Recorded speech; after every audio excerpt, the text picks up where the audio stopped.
വെളിപ്പാട് പുസ്തകം അനുഗ്രഹിക്കപ്പെട്ടൊരു പുസ്തകമാണ്. ചില ആൾക്കാർ ഇത് വെളിപാട് പുസ്തകം എന്നാ പറയുന്നത്. വെളിപാട് പുസ്തകം വായിച്ചാലും അങ്ങനെ, പറഞ്ഞാലും നമുക്ക് വെളിപാട് പുസ്തകം വായിക്കാം. വെളിപാടല്ല, പിന്നെയോ വെളിപ്പാട്. മലയാള ഭാഷ നല്ല ഉച്ചാരണ ശുദ്ധിയോടെ പറഞ്ഞെങ്കിൽ പരുവക്കേട. കായിക്ക ഗായിക്ക ചായിച്ച ജായിച്ച അക്ഷരസ്ഫുടത വേണം. പണ്ടൊക്കെ ആശാങ്കളിരിക്കുന്ന ചൊല്ലി പഠിപ്പിക്കുക. എന്നെ പഠിപ്പിച്ചത്, നിലത്തെടുത്ത് പഠിപ്പിച്ചത് പത്മനാഭനാശാന. നല്ല മനുഷ്യനാണ്, ജ്ഞാനമുള്ളയാൾ. ഇപ്പോൾ ഓർക്കുന്നത്, എഴുതാൻ പറഞ്ഞിട്ട് എഴുതാതെ വന്നപ്പോൾ എൻ്റെ ഈ ചൂണ്ടുവരൽ ഇങ്ങനെ പുള്ളി മുറുക്കം പിടിച്ചേച്ച് മണ്ണിനകത്തൂടെ അന്ന് തറ മണൽ പിടിച്ചെഴുതി. ഇവിടം പൊട്ടി. കരഞ്ഞുകൊണ്ട് വീട്ടിൽ ചെന്നു. അമ്മ ചോദിച്ചു എന്തോ പറ്റി. ഞാൻ പറഞ്ഞ് എഴുതാൻ ഞാൻ ആശ. അമ്മ ഉടനെ ആശ, അമ്മയുടെ സ്വഭാവമാണ്. അമ്മ പറഞ്ഞ് നാളെ മറ്റേ കൈ കൂടെ പിടിച്ച് എഴുതിച്ചോളാൻ പറഞ്ഞു. 2 പുട്ടീരും കൊടുത്തോളാൻ. അങ്ങനെ എന്നെ അക്ഷരം പഠിച്ചു. അതുകൊണ്ട് ഏറെക്കുറെ മലയാള അക്ഷരം എനിക്ക് വഴങ്ങി കിട്ടും. അന്നത്തെ അടിയും അമ്മയുടെ ആ പ്രയോഗവും എല്ലാം കൊണ്ട് എല്ലാം അല്ലെങ്കിലും ചില ഭാഷ വഴങ്ങി കിട്ടും. ഉച്ചാരണ ശുദ്ധി. അപ്പോൾ ഇവിടെ വെളിപാടല്ല, എല്ലാവരും കേട്ടോണം. ചില ആൾക്കാർ വെളിപാടല്ല വെളിപ്പാട്. കാരണം ഒരു പാ എഴുതിയിട്ട് അതിൻ്റെ അടിയിൽ വേറൊരു പായും കൂടി, അതിന് അങ്ങനെയല്ലേ എഴുതിയ, ഒരു പായുടെ അടിയിൽ വായിച്ചേ, അങ്ങനെയല്ലേ നോക്കിക്കേ, വെളിപ്പാട്. പണ്ട് സ്കൂളിലെ സാറ് പിള്ളേരോട് ചോദിച്ചു, കൊച്ചു പിള്ളേരാ ഒന്നിലൊക്കെ പഠിക്കുന്നേ, പിള്ളേരെ പഠിപ്പിച്ചുകൊണ്ടിരുന്നപ്പോൾ സാറ് ചോദിച്ചു, ഒരു പായുടെ അടിയിൽ വേറൊരു പായും കൂടി ഇട്ടാൽ പറയടാണ്. അവൻ പറഞ്ഞ് അടിപ്പാ.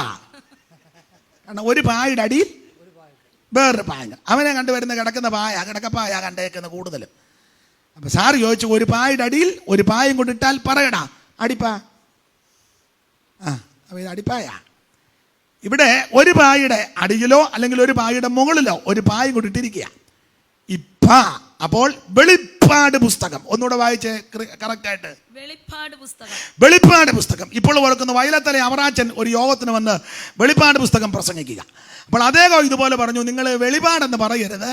അന്ന് അവറാച്ചൻ മാർത്തോമായില്ല അവിടെ വന്നത്. ഞാനും വന്ന് പോയി അവറാച്ചനെ ഒന്ന് കാണുകയും, അവറാച്ചൻ്റെ പ്രസംഗം കേമപ്പെട്ട പ്രസംഗമാണ്.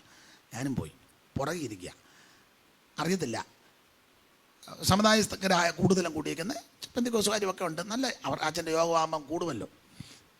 നമ്മുടെ പ്രസംഗം പോലൊന്നുമല്ല. എത്ര മണിക്കൂർ അവറാച്ചൻ പ്രസംഗിച്ചാലും കേട്ടിരിക്കും. ഒരു കുഞ്ഞുങ്ങളെഴുന്നേറ്റ് പോകുകയല്ല. അതാണ് വയലത്തല അവറാച്ചൻ. ഏതാണ്ട് 50 വർഷത്തോളം മാർത്തോമാ സഭയിൽ നിന്ന് പ്രസംഗിച്ച് ഒടുവിൽ പെന്തിക്കോസി വന്നു. അത് വലിയ കാര്യമാണ്. പെന്തിക്കോസി വന്ന് പിതാവിൻ്റെയും പുത്രൻ്റെയും പരിശുദ്ധാത്മാവിൻ്റെ നാമത്തിൽ വയലത്തല അവറാച്ചൻ മുങ്ങി. അവറാച്ചൻ 50 കൊല്ലം കഴിഞ്ഞപ്പോൾ ആണെങ്കിലും ബോധ്യപ്പെട്ടല്ലോ ഇതാന്ന് ശരി. സ്തോത്രം. അതാണ് വയലത്തല അവറാച്ചൻ. അപ്പോൾ അച്ചായൻ പ്രസംഗിച്ചപ്പം പുറകിരിപ്പുണ്ട്. അപ്പോൾ അച്ചായനും പറഞ്ഞു, നിങ്ങൾ വെളിപാട് പുസ്തകം എന്ന് പറയരുത്, വെളിപ്പാട് പുസ്തകം എന്നേ പറയാവൂ. എല്ലാം പറഞ്ഞു ഒന്നിൻ്റെ ഒന്ന് വായിക്കാൻ പറഞ്ഞു. അപ്പോൾ ഒരു സഹോദരിയാണെന്ന് തോന്നിയപ്പോഴും മൈക്ക് കൂടെ വായിച്ചു, യേശു ക്രിസ്തുവിൻ്റെ വെളിപാട്. അവറാച്ചൻ വായിച്ചു നിർത്തണം. ആണ് കിടക്കുന്നത്. അപ്പോൾ വെളിപാടല്ല, വെളിപ്പാട് പുസ്തകം. ദൈവത്തിന് മഹത്വം. അനുഗ്രഹിക്കപ്പെട്ട ഒരു പുസ്തകമാണ് വെളിപ്പാട് പുസ്തകം. മറ നീക്കി പ്രദർശിപ്പിച്ച പുസ്തകമാണ്. ചില ആൾക്കാര് പറയുന്നത്, യോഹന്നാൻ പൽമോസ് എന്ന ദ്വീപിൽ യോഹന്നാൻ അപ്പോസ്തലൻ കടന്ന് ഏതാണ്ട് സ്വപ്നമോ ഏതാണ്ടെല്ലാം കണ്ടേച്ച്, പുള്ളി ഈ കണ്ണ് ഒറ്റയ്ക്കായതുകൊണ്ട് പേടിച്ച് ഏതാണ്ടെല്ലാം കണ്ടു. അവിടെ കിടക്കുകയല്ലേ, ഒറ്റയ്ക്ക് കിടക്കുക. അവിടെ കിടന്നുകൊണ്ട് വെപ്രാളം കയറി ഏതാണ്ടെല്ലാം പേടിച്ച് കണ്ടു. സമുദ്രത്തിൽ നിന്ന് കയറി വരണം, ദ്വീപിലല്ലേ, സമുദ്രത്തിൽ നിന്ന് കയറി വരുന്നെന്നോ 10 കൊമ്പോ തീ നിറമുള്ളതോ അല്ല, പുള്ളി വെപ്രാളം കയറി ഏതാണ്ടല്ല പേക്കിനാവ് കണ്ട്. അതെല്ലാം കൂടെ പുള്ളി എഴുതി വെച്ചു. അതുകൊണ്ട് നമ്മളിതൊന്നും അംഗീകരിക്കണ്ട. അങ്ങനെ പറയുന്ന ആൾക്കാരും ഉണ്ട്. എന്നാൽ ഈ വെളിപ്പാട് പുസ്തകം വായിക്കാത്തവരുണ്ട്. ഒരു കാലത്ത് ചില ആൾക്കാർ ഇതൊന്നും വായിക്കത്ത പോലുമില്ല വെളിപ്പാട് പുസ്തകം. എന്നാൽ വെളിപ്പാട് പുസ്തകം വായിച്ചോണം. കാരണം ഇത് അത്യാവശ്യമാണ്, പഠിക്കണം. വെളിപ്പാട് പുസ്തകം പഠിക്കണം, കേൾക്കണം, ഗ്രഹിക്കണം, അറിയണം, വായിക്കണം, ധ്യാനിക്കണം. കാരണം ഒന്ന്, എല്ലാം പറയുന്നില്ല, ഒന്ന് വേഗത്തിൽ സംഭവിക്കേണ്ട കാര്യമായി ഇതിനകത്ത് എഴുതി വച്ചിരിക്കുന്നത്. ഒന്നിന്റെ ഒന്ന് വായിച്ചേ. യേശുക്രിസ്തുവിന്റെ വെളിപ്പാട് വേഗത്തിൽ സംഭവിക്കാനുള്ളതും വേഗത്തിൽ സംഭവിക്കാനുള്ള കാര്യമാ ഈ 22 അധ്യായത്തിലും കൊടുത്തിരിക്കുന്നത്. അതുകൊണ്ട് ഇത് വായിക്കാതിരിക്കരുത്, അറിയാതിരിക്കരുത്, ഗ്രഹിക്കാതിരിക്കരുത്, വായിച്ചോണം. സ്തോത്രം. വേഗത്തിൽ സംഭവിക്കേണ്ട കാര്യങ്ങളാണ്. മാത്രമല്ല ഇത് യോഹന്നാന്റെ വെളിപ്പാടല്ല. 1-ാം വാക്യത്തിലുണ്ട് യേശുക്രിസ്തുവിന്റെ വെളിപ്പാടാ. യോഹന്നാന്റെ വെളിപ്പാടോ, മാത്തന്റെ വെളിപ്പാടോ, കൂടാരപ്പള്ളി തൊമ്മന്റെ വെളിപ്പാടോ, ആച്ചിയമ്മച്ചിയുടെ വെളിപ്പാടോ, അമ്മയുടെ വെളിപ്പാടോ, അപ്പച്ചന്റെ വെളിപ്പാടോ ഒന്നുമല്ല. ഇത് യേശുക്രിസ്തുവിന്റെ വെളിപ്പാടാ. ഇത് വേഗത്തിൽ സംഭവിക്കാനുള്ള കാര്യമാണ്. അതുകൊണ്ട് ദൈവകുഞ്ഞുങ്ങൾ ഇത് വായിക്കുകയും ധ്യാനിക്കുകയും പഠിക്കുകയും ഒക്കെ ചെയ്യണം. നമുക്കറിയാമേലെങ്കിൽ നന്നായിട്ട് അറിയാവുന്നവരെ വിളിച്ച് അല്ലെങ്കിൽ അവരുടെ അടുക്ക പോയി അവരെ ക്ഷണിച്ച് നന്നായിട്ട് ഇത് പഠിച്ചോണം. ഇപ്പം അനേക ദൈവദാസന്മാർ വെളിപ്പാട് പുസ്തകത്തിൻ്റെ വ്യാഖ്യാന പുസ്തകം എഴുതിയിട്ടുണ്ട്. ചിലതൊക്കെ ഞാനും വായിക്കാറുണ്ട്. അതിൽ കേമപ്പെട്ട പുസ്തകങ്ങൾ നമുക്കറിയാം. YSKL സാറിൻ്റെ പുസ്തകം വളരെ കേമപ്പെട്ടതാണ്. സൈമൺ സാറിൻ്റെ പുസ്തകം.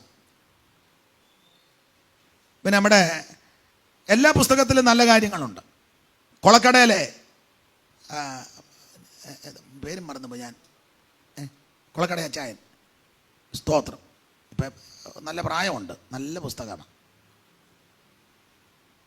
ചെറിയാങ്കോതകരി പുസ്തകം എഴുതിയിട്ടുണ്ട്. പിന്നെ സായിപ്പന്മാരുടെ പുസ്തകമൊക്കെ നല്ലതാണ്. ഈ അടുത്ത കാലത്ത് പള്ളിച്ചാനത്തെ കുരുളേച്ചൻ ഇപ്പം ഡാളസിലുണ്ട്. നല്ല ഈടുറ്റൊരു ഗ്രന്ഥം എഴുതി, അതും എൻ്റെ കയ്യിലുണ്ട്. സ്തോത്രം. പിന്നെ അദ്ദേഹത്തിന് ഞാൻ ഒത്തിരി കാര്യം പഠിച്ചിട്ടുണ്ട്. അദ്ദേഹത്തിൻ്റെ ഒരു വിശേഷത, ഏത് സംശയം ചോദിച്ചാലും പറഞ്ഞു തരും. എന്നാൽ ചിലരോട് ചോദിക്കുക, അച്ഛാ അതന്നെ ഒന്നും പഠിക്കാറായിട്ടില്ല, ഒന്നും ആയിട്ടില്ല, ഇനി എന്ന് പഠിക്കാനാ, നമ്മളെന്തിന് അതന്നെ ഒന്നും ആയില്ല. എന്നാൽ കുരുളേച്ചൻ അങ്ങനല്ല. ഏത് ഡൗട്ട് ചോദിച്ചാലും ഉടനെ പറഞ്ഞു തരും. കുഞ്ഞെ അത് ഇന്നതാ. അങ്ങനെ ഒത്തിരി കാര്യം അദ്ദേഹം പറഞ്ഞു തന്നിട്ടുണ്ട്. കുരുള വർഗീസ് മദ്രാസിലെ സെൻട്രൽ പാസ്റ്റർ ഇപ്പം ഡാളസിലുണ്ട്. അദ്ദേഹം ഞാനുമായിട്ട് വളരെ അടുപ്പമാണ്. അദ്ദേഹം മദ്രാസിൽ നിന്ന് നാട്ടിൽ വന്ന സമയത്ത് ഞങ്ങൾ അനേക സ്ഥലങ്ങളിൽ ശുശ്രൂഷയ്ക്ക് പോവുകയും മദ്രാസിലും എന്നെ വിളിച്ച് പല ആവർത്തി ശുശ്രൂഷിപ്പിക്കുകയും ആ വീട്ടിൽ പാർക്കുകയും കൂട്ടായ്മയിൽ സംബന്ധിക്കുകയൊക്കെ ചെയ്തിട്ടുണ്ട്. വളരെ എന്നെ മാനിക്കുന്നയാളാ. എന്നാലാവുമ്പോൾ ഞാനും അദ്ദേഹത്തിന് ഒത്താശ ചെയ്തിട്ടുണ്ട്. ദൈവത്തിൻ്റെ മഹത്വം. അദ്ദേഹത്തിൽ നിന്ന് ഒത്തിരി കാര്യം പഠിച്ചിട്ടുണ്ട്. അപ്പം അദ്ദേഹത്തിൻ്റെ ഈടുറ്റ ഗ്രന്ഥമാണ് വെളിപ്പാട് പുസ്തകം. അതിന് അപ്പോക്കാലിപ്സിസ് എന്ന പേരാ കൊടുത്തത്. നല്ല പുസ്തകമാണ്. സ്തോത്രം. ഒക്കെ നിങ്ങൾ ഒരെണ്ണം മേടിച്ച് വായിച്ചോണം. ദൈവത്തിൻ്റെ മഹത്വം. അപ്പം ഇങ്ങനെ ഈടുറ്റ ഗ്രന്ഥങ്ങൾ അനേക കർത്തൃദാസന്മാർ എഴുതിയിട്ടുണ്ട്. നമ്മുടെ അതിരൂപൻ സാറും ഒരെണ്ണം എഴുതിയിട്ടുണ്ട്. നമ്മുടെ വത്സം മാമയുടെ ഹസ്ബൻഡ് അതിരൂപൻ പാസ്റ്റർ. സ്തോത്രം. നല്ല പുസ്തകങ്ങളാണ്. എല്ലാത്തിനും നമുക്ക് പഠിക്കാനുണ്ട്. ചാണ്ടപ്പിള്ളച്ചാൻ ഒരെണ്ണം എഴുതിക്കൊണ്ടിരിക്കുകയെന്നാണ് എന്നോട് പറഞ്ഞത്. സ്തോത്രം. അതും കേമപ്പെട്ടതാകാനാ സാധ്യത.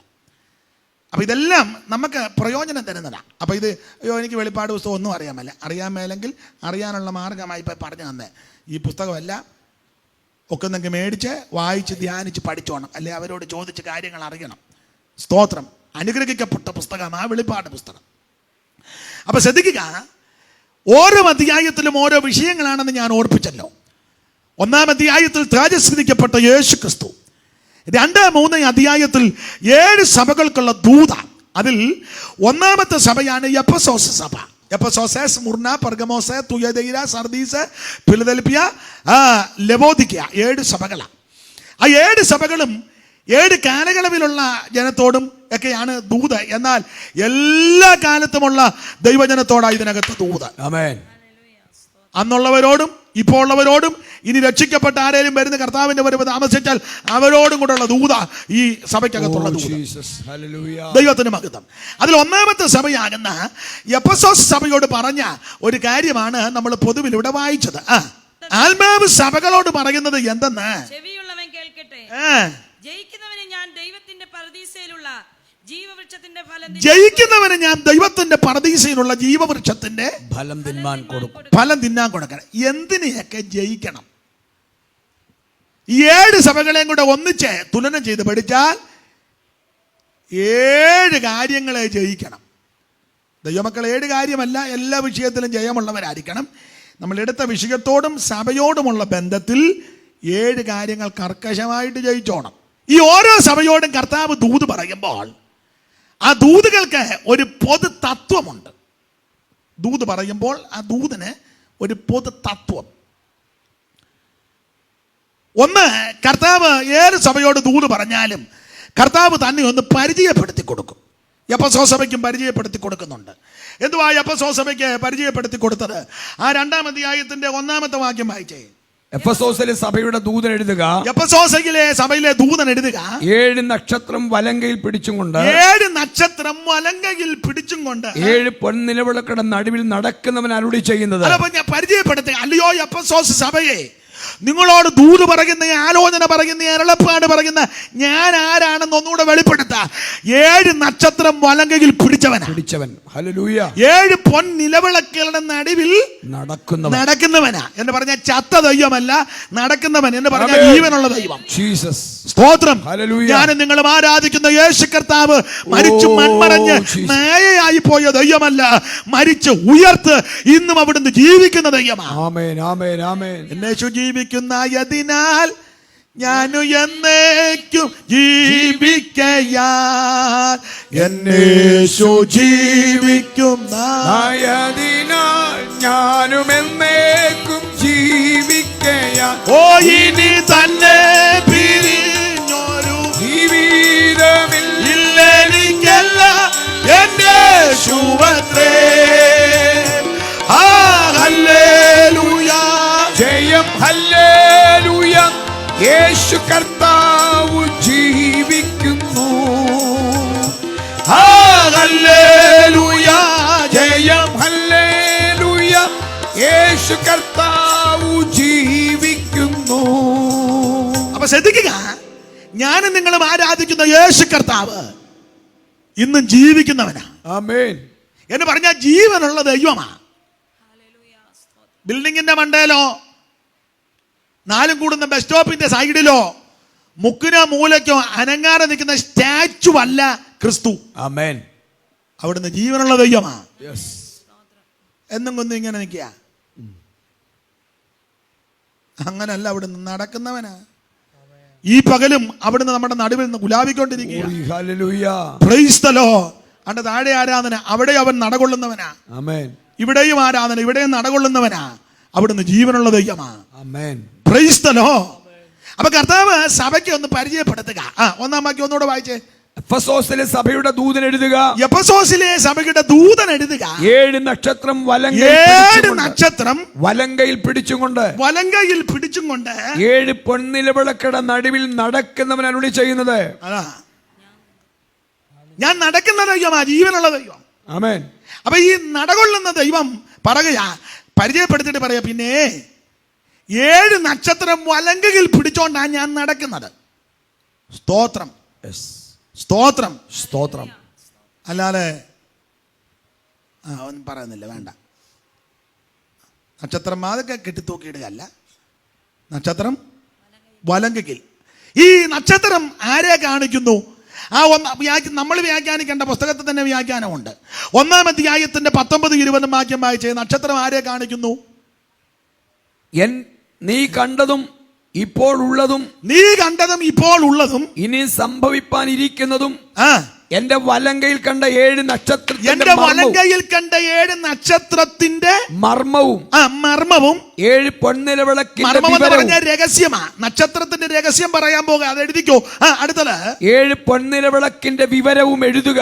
പിന്നെ 7 നക്ഷത്രം 7 സഭകളുടെ ദൂതന്മാരാകുന്നു. 7 നക്ഷത്രം 7 സഭകളുടെ ദൂതന്മാരാ എന്ന് പറഞ്ഞാൽ സഭയുടെ ശുശ്രൂഷകന്മാരാണെന്ന്. ആമേൻ.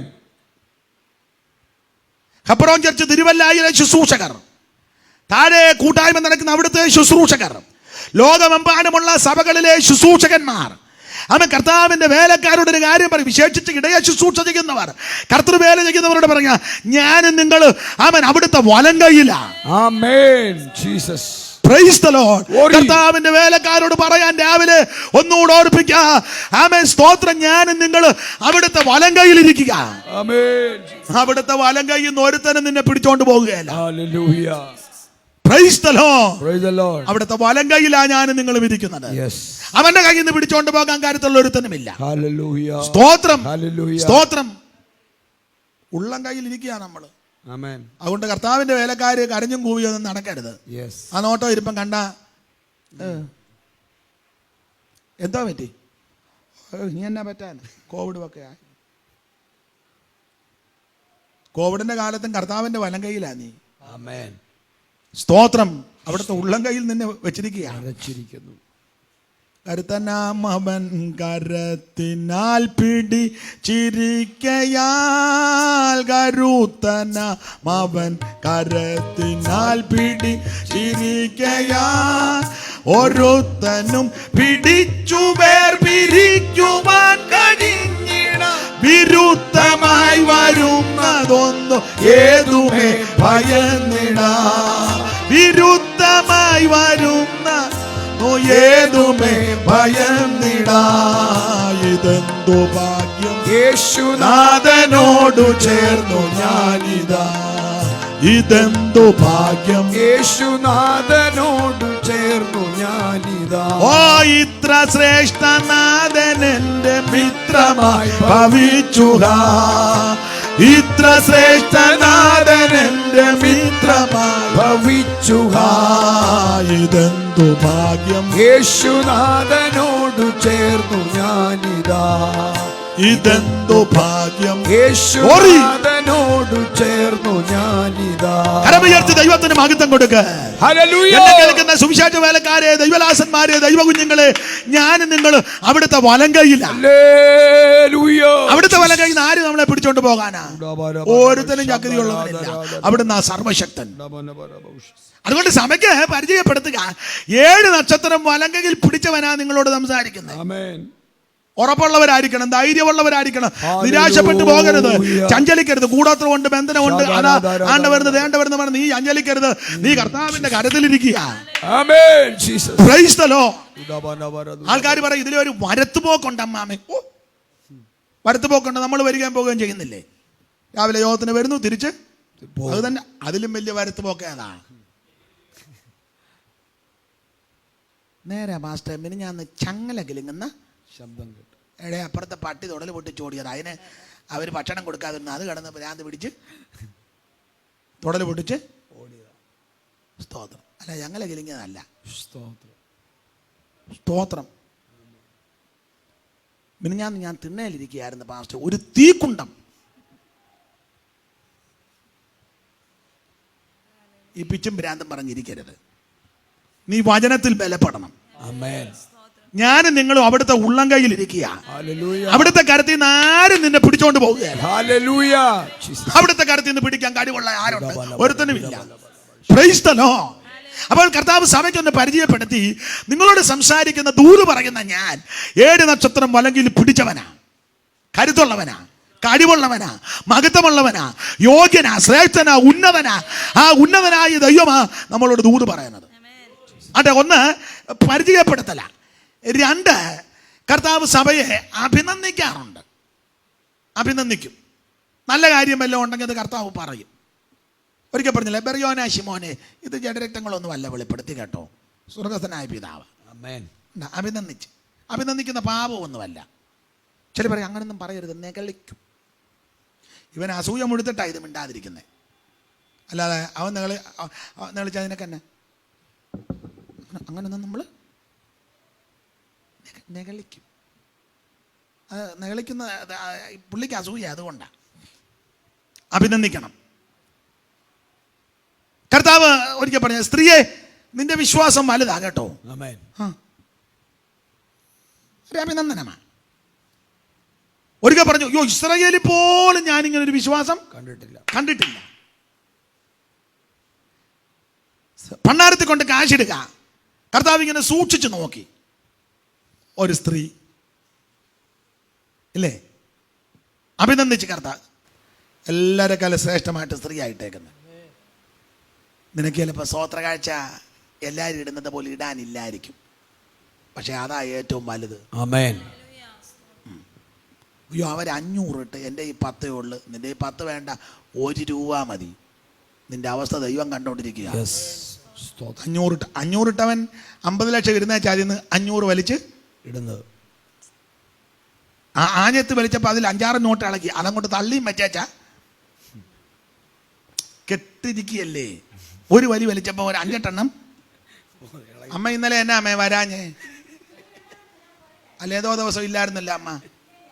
പുറകെ പോയിരുന്നു, പുറകിലോട്ടിരുന്നോ? ഇപ്പം തൽക്കാലം അടുത്ത സെക്ഷൻ ഞാൻ മുന്നിൽ വരുത്താം. അമ്മ അവിടെ ഇരുന്നു. അപ്പൊ ശ്രദ്ധിച്ചേ, അമ്മ എൻ്റെ നോട്ടപ്പുള്ളി, അമ്മ വരണം. അതിനാ ചോദിക്കുന്നത്. അമ്മ വരുന്ന ഒരു അനുഗ്രഹമാണ്. അമ്മ ഇന്ത്യയുടെ ഉണർവിന് വേണ്ടി പ്രാർത്ഥിക്കുന്ന അമ്മയാ, ലോകരാജ്യങ്ങളുടെ ഉണർവിന് വേണ്ടി പ്രാർത്ഥിക്കുന്ന അമ്മയാ. നമുക്ക് രസകരമായി തോന്നും ചിലർക്ക്. അമ്മയെ ദൈവം ബലപ്പെടുത്തട്ടെ. സ്തോത്രം. അപ്പൊ ശ്രദ്ധിക്കുക, യവൻ കെട്ടിൻ്റെ ഇടയിൽ 500 വലിച്ചത്. എന്നാൽ വിധവ ഉണ്ടല്ലോ, അവക്കൊന്നുമില്ല, ആകെ കൂടെ ഉള്ളതാ. അതിനാ കർത്താവ് വില കൽപ്പിച്ച്. ഒരു പക്ഷേ നിനക്ക് സ്വോത്ര കാഴ്ച എല്ലാവരും ഇടുമ്പോൾ ഇടാൻ കൈ കണ്ടെന്ന് വരികയല്ല. ചില പക്ഷെ 1 രൂപയായിരിക്കും മതി. നിരാശപ്പെട്ടു പോകരുത്. കർത്താവ് അതിനാ കൂടുതൽ പ്രാധാന്യം. അപ്പൊ അഭിനന്ദിക്കുന്നവരെ കർത്താവ് നന്നായിട്ട് അഭിനന്ദിക്കേണ്ടവരെ അഭിനന്ദിക്കും. എല്ലാം വിവരിക്കുന്നില്ല. കർത്താവ് എഫെസോസ് സഭയെ അഭിനന്ദിച്ചല്ലോ. നിങ്ങൾ അതിന്റെ ആ 2-ാം അധ്യായത്തിന്റെ 1 മുതൽ 3 വരെ ഒന്ന് വായിച്ചേ. എഫെസോസിലെ സഭയുടെ ദൂതൻ എഴുതുക, 7 നക്ഷത്രം വലങ്കയിൽ പിടിച്ചുകൊണ്ട് 7 പൊൻനിലവിളക്കുകളുടെ നടുവിൽ നടക്കുന്നവൻ അരുളി ചെയ്യുന്നത്, ഞാൻ നിന്റെ പ്രവൃത്തിയും പ്രയത്നവും സഹിഷ്ണുതയും കൊള്ളരുതാത്തവരെ നിന്റെ പ്രവൃത്തി, പ്രയത്നം, സഹിഷ്ണുത അഭിനന്ദനീയമായ കാര്യങ്ങളാ. നിന്റെ പ്രവൃത്തിയൊക്കെ ഞാൻ അറിയുന്നുണ്ട് കേട്ടോ. നിന്റെ പ്രയത്നം, സഹിഷ്ണുത ഇതെല്ലാം ഞാൻ അറിയുന്നുണ്ട്. പിന്നെ കൊള്ളരുതാത്തവരെ നിനക്ക് സഹിച്ചുകൂടാത്തതും അപ്പോസ്തലന്മാരല്ലാതിരിക്കെ നിങ്ങൾ അപ്പോസ്തലന്മാർ എന്ന് പറയുന്നവരെ നീ പരീക്ഷിച്ച് അപ്പോസ്തലന്മാരല്ലാതിരിക്കെ അപ്പോസ്തലന്മാരെന്ന് പറയുന്നവരെ നീ പരീക്ഷിച്ച് കള്ളന്മാർ എന്ന് കണ്ടതും. അതാ അപ്പോസ്തോലനാന്നും പറഞ്ഞ് നെടുക അങ്ങ് നടക്കുക. മുഴുത്തൊരു ജിബ്ബായും ഇട്ട് ഒരു ഷാളും. എൻ്റെ കാര്യം പറയുമ്പോൾ പിന്നെ കുഴപ്പമില്ലല്ലോ, നിങ്ങൾക്കൊരു പൊടി സന്തോഷവും കൂടെ വരട്ടെ. ഒരു ഷാള് വിട്ട് 3 മീറ്റർ തുണി മേടിച്ച് മുണ്ട് കൊടുത്ത് അപ്പോസ്തോലൻ എന്ന് പറഞ്ഞ് നടക്കുക. പക്ഷേ എഫെസോസ് സഭയുടെ ഒരു വിശേഷത, ഇങ്ങനെയുള്ളവരെ നന്നായിട്ട് പരീക്ഷിച്ച് കണ്ടുപിടിച്ചു. ഇവൻ അപ്പോസ്തോലനാന്നോ? ഇപ്പം എല്ലാവരും അങ്ങ് പാസ്റ്ററാ. ചുമ്മാ ഇരിക്കുന്നത് പാഷ പുസ്തകക്രമം പോലും അറിയാൻ മേല. ഒരുമാതിരിപ്പെട്ട പാസ്റ്റർമാരെ നിങ്ങൾ വിളിച്ചൊന്ന് സ്റ്റേജിലിട്ട് പാസ്റ്റർ പുസ്തകക്രമം എന്ന് പറഞ്ഞാട്ടെ. ചുമ്മാ എല്ലാവരും കയറി പാസ്റ്റർ എന്ന് വിളിക്കരുത്. പണ്ട് റാന്നിയിലെ എനിക്കൊരു കുഞ്ഞുമാനച്ചാനുണ്ട്. എന്നെ വലിയ കാര്യമാണ്. എന്നെ ഒരുമാതിരിപ്പെട്ടവർക്കെല്ലാം കാര്യമാണ്. പിന്നെ ചില വിഷവിത്തുകൾ മാത്രം ഉള്ള കാര്യം അല്ലാത്തത്. അപ്പം കുഞ്ഞാനച്ചാൻ നല്ല കുറിക്ക് മറുപടി പറയുന്ന ആളാണ്. കുറിക്കുള്ളെന്ന് വർത്താനം ആ സന്ദർഭത്തിൽ പറയും. നമ്മുടെ അല്ലേ പിന്നെ കാലേവനെ പോലെ. ഇന്നലെ ശിവപാസ്റ്റോട് അവൻ ചോദിച്ച് പാസ്റ്ററെ കുറച്ച് ദിവസമായിട്ട് അങ്ങനെ കണ്ടല്ലേ അപ്പച്ചൻ എങ്ങനെ ഉണ്ടെന്ന്. നമ്മളിവിടെ പ്രാർത്ഥിച്ചല്ലോ അപ്പച്ചന് വേണ്ടി. അപ്പോൾ അവൻ ചോദിച്ചു അപ്പച്ചൻ എങ്ങനെ ഉണ്ട്. അപ്പോൾ ശിവപാസ്റ്റർ പറഞ്ഞു അപ്പച്ചന് കുറവുണ്ട്, എന്നാലും നീ അങ്ങോട്ടൊന്നും വന്നില്ലല്ലോ. അവൻ പറഞ്ഞു വഴിയറിയാതെ ഞാൻ എങ്ങനെയാ വരുന്നത് കണ്ട എന്ന് പറഞ്ഞാൽ അവനെ ഈ പുള്ളി ഇതുവരെ വിളിച്ചിട്ടില്ല അങ്ങോട്ട്. എന്നെ വഴിയറിയാൻ മേലെ അവൻ കുറയ്ക്കുള്ളെന്ന് വർത്താനം പറയും. അത് ശിവപാസ്റ്റോടല്ല, അവരുടെ വീട്ടിലും പറയും. ഞാനിവിടെ ഇരിക്കുമ്പോഴാണ് അമ്മച്ചി പറഞ്ഞ് ഞാനിവിടെ ആരാധനയ്ക്ക് വരുന്നുണ്ട്. അവൻ പറയാം സഭയിൽ പോകുന്ന സമാധാനം കിട്ടുമെന്ന് ഓർത്താ പറഞ്ഞ അമ്മച്ചി വന്നാ അമ്മച്ചി പാവത്താനാ. അവൻ്റെ മറുപടി അതാ കുറിക്കുള്ളൂ എന്ന് പറഞ്ഞാൽ കുഞ്ഞുമാനച്ചാൻ കുറിക്കുള്ളെന്ന് വർത്താനം പറയും റാന്നിയിലെ. അവൻ കുഞ്ഞുമാനച്ചാനെ ഒരിക്കലേ ഒരാളെ പേര് വിളിച്ചു. പേര് പറഞ്ഞാൽ ചിലപ്പോൾ അറിയാം, അതുകൊണ്ട് ഞാൻ പറഞ്ഞത് ഞാനൊരു പേരിടാൻ പോവാണേ. ആ പേരല്ല, വേറൊരു പേരാ. അപ്പം അത് പറഞ്ഞാൽ പെട്ടെന്ന് നിങ്ങൾക്ക് പിടികിട്ടും, അതുകൊണ്ട് പറയുന്നില്ല. ഞാനിടുക. ബാബു ഇനി വന്നേടാന്ന് പറഞ്ഞു. അപ്പോൾ ബാബു നല്ല പുള്ളിയുടെ പേര് വേറൊരു പേരാ. അണ്ണ പുള്ളി പറഞ്ഞു അച്ഛാ ഞാൻ പാസ്റ്ററാ. പറഞ്ഞു തീർന്നുണ്ട് കുഞ്ഞുമാനച്ചൻ പറഞ്ഞു, എടാ ഞാൻ നിന്നെ പാസ്റ്റർ എന്ന് വിളിച്ചാൽ ഞാൻ പിന്നെ പാസ്റ്റർമാരെ എന്നെ വിളിക്കണം. ഞാൻ നിന്നെ പാസ്റ്റർ എന്ന് വിളിച്ചാൽ പാസ്റ്റർമാരെ ഞാൻ പിന്നെ. ഞങ്ങളുടെ പാപ്പച്ചായനെ പുള്ളി കുടിക്കുള്ളെന്ന് വർത്താനം പറയും. ഞങ്ങളെല്ലാം കൂടെ നിൽക്കുന്ന ഒരു സദസ്സിൽ ഒരാൾ പറഞ്ഞു, അച്ഛാ അവൻ ദൈവദാസനെ തല്ലിയവനാ. ഉണ്ട് പാപ്പൻ, എടാ ദൈവദാസനെ ഒന്നും ആരും തല്ലുകയല്ല. വേറൊരു വിഷയത്തില്ല പുള്ളി പറഞ്ഞ്, ദൈവദാസനെ ഒന്നും തല്ലത്തില്ല. അപ്പം വേറെ എന്ന് പറഞ്ഞാൽ സാധാരണ ദൈവദാസന്മാർ പീഡയും കഷ്ടവും സഹിച്ചിട്ടുണ്ട്. ആ വിഷയമല്ല, സഭയ്ക്കകത്തൊരു പ്രശ്നമുണ്ടായപ്പോൾ ഒരുത്തനെ ഒന്ന് കൈകാര്യം ചെയ്ത കാര്യമാണ്. അപ്പം ഈ പുള്ളിയോട് പറഞ്ഞു, പുള്ളിക്ക് അതിൻ്റെ സത്യാവസ്ഥ അറിയാം പാപ്പച്ചായന്. അതുകൊണ്ട് പുള്ളി പറഞ്ഞ്, എടാ ദൈവദാസനെ ഒന്നും ആരും തല്ലുകയല്ല എന്ന് പറഞ്ഞാൽ അവൻ ദൈവദാസനല്ല എന്നാ പറഞ്ഞതിൻ്റെ അർത്ഥം. അതുകൊണ്ട് എല്ലാവരും കയറി പാസ്റ്റർ എന്ന് വിളിക്കരുത്, സൂക്ഷിച്ചോണം. എല്ലാവരും അപ്പോസ്തലനല്ല. സ്തോത്രം. അത് പരീക്ഷിച്ച് കണ്ടെത്തിക്കോണം. എഫെസോസ് സഭയുടെ ഒരു വിശേഷത, അപ്പോസ്തലന്മാരല്ലാതിരിക്കെ അപ്പോസ്തലന്മാർ എന്ന് മൈക്ക് കൂടെ വായിക്ക്. അപ്പോസ്തലന്മാർ എന്ന് പറയുന്നവരെ വോളിയം കുറച്ച് വെച്ചേക്കാന്നോ ഓഫാക്കി വെച്ചേക്കാന്നോ പതുക്കെ വായിക്കാന്നോ? എന്നാലും വായിച്ചോ. അപ്പോസ്തലന്മാർ അല്ലാതിരിക്കെ എന്നറിയ നമ്മൾ കേൾക്കുന്നുണ്ട്, ദൂരെ ഇരിക്കുന്നവർ കൂടെ കേൾക്കണ്ടേ, അതിനാ മൈക്ക് കൂടെ. അപ്പോസ്തലന്മാരല്ലാതിരിക്കെ തങ്ങൾ അപ്പോസ്തലന്മാർ എന്ന് പറയുന്നവരെ നീ പരീക്ഷിച്ച് കള്ളന്മാരെന്ന് കണ്ട് പിടിച്ചു. അതാ അഭിനന്ദനം എന്ന് പറഞ്ഞാൽ നിന്റെ അടുക്കൽ അപ്പോസ്തലനാന്നും പറഞ്ഞു വന്നാലൊന്നും നീ അംഗീകരിക്കത്തില്ല. അത് നന്മ, അഭിനന്ദിക്കുക നിന്നെ. നിനക്കത് വിവേചിച്ച് നീ കണ്ടുപിടിച്ചല്ലോ. ദൈവമക്കൾ അങ്ങനെ ആയിരിക്കണം, നന്നായിട്ട് വിവേചിച്ചോണം. വൃക്ഷത്തെ ഫലം കൊണ്ടാണ് അറിയുന്നത്, നന്നായിട്ട് കണ്ടുപിടിച്ചോണം. സ്തോത്രം. വൃക്ഷത്തെ ഫലം കൊണ്ടാണ് അറിയുന്നത്, മറുഭാഷ കൊണ്ടല്ല അറിയുന്നത്. വാക്കുകളെടുത്ത് അമ്മാനമാടി ആമ പ്രസംഗിക്കുന്നുണ്ടെന്നും ആൾക്കാരെ പിടുത്തം കിട്ടുകയല്ല. പ്രാസവപ്പിച്ച് കായ് തുടങ്ങി തായ് തുടങ്ങി മായി തുടങ്ങി നായി തുടങ്ങി ആമ രായിൽ തുടങ്ങി ലായിൽ പ്രാസവപ്പിച്ച് പറയുന്നത് നല്ലതാ. പ്രാസം കണ്ടോണ്ടൊന്നും ആളിനെ വിധിക്കരുത്. പുള്ളിക്ക് ഭയങ്കര ജ്ഞാനം, അയ്യോ ഇതുപോലെ ജ്ഞാനം. അങ്ങനല്ല. അയ്യോ പുള്ളിയുടെ പാട്ട് കേൾക്കണം കേട്ടോ, അയ്യോ ഈ പാട്ട് നമ്മൾ ആദ്യമായിട്ട് കേൾക്കുക, ഇത് എവിടുന്ന പാട്ട് കേട്ടത് കൊണ്ടോ പ്രസംഗം കേട്ടത് കൊണ്ടോ? അയ്യോ പുള്ളിയുടെ വസ്ത്രധാരണം കണ്ടിട്ടില്ലോ, തൂവെള്ള. പുള്ളി എപ്പോഴും വെള്ളയില്ല കേട്ടോ, വെള്ളയെ വരണമെന്നാ. പുള്ളി എപ്പോഴും വെള്ളയിലാണ്.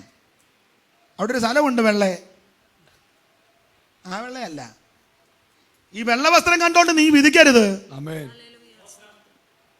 മറുഭാഷ കേട്ട് അഭിപ്രായം പറയരുത്. പ്രാർത്ഥനയുടെ വാചകം കേട്ട് അഭിപ്രായം പറയരുത്. വൃക്ഷത്തെ ഫലം കൊണ്ടാണ് അറിയുന്നത്. കള്ളയപ്പോസ്തലന്മാരെ നീ കണ്ടുപിടിച്ചു, പരീക്ഷിച്ച് കണ്ടുപിടിച്ചു. അതാ നിന്നെ അഭിനന്ദിക്കുന്നത്. ഓടിച്ചവസാനിപ്പിക്കുക. മൂന്നാമത്തെ ഒരു സഭ ഈ പൊതു തത്വം, ആക്ഷേപിക്കേണ്ട വിഷയമുണ്ട്, സൂക്ഷം കർത്താവ് ആക്ഷേപിക്കും. അഭിനന്ദിക്കേണ്ടത് അഭിനന്ദിക്കും. ഒരു നാണയത്തിന് രണ്ട് വശമല്ലേ? ഇല്ലേ? ഒരു നാണയത്തിന് രണ്ട് വശമല്ലേ? അപ്പറേ അതിന്റെ സംഖ്യ, ഇപ്പറേ നമ്മുടെ ഇന്ത്യയുടെ അനുസരിച്ച് അശോക സ്തംഭം ഇല്ലേ? അതെ അതെ. ചില്ലറ കയ്യിലുണ്ടോ? അതിൻ്റെ ഇല്ല. മോൻ്റെ കയ്യിലുണ്ടോ? ആരുടെയും ഇല്ല. ഇപ്പൊ ചില്ലറ ഇല്ലല്ലോ.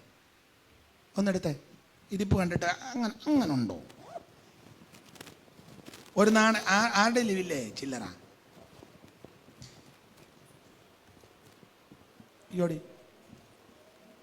മൊത്തം ചില്ലറ എടുക്കണ്ട, ഒരെണ്ണം എടുത്താൽ മതി. ഓടിക്കൊണ്ടോ വാടി.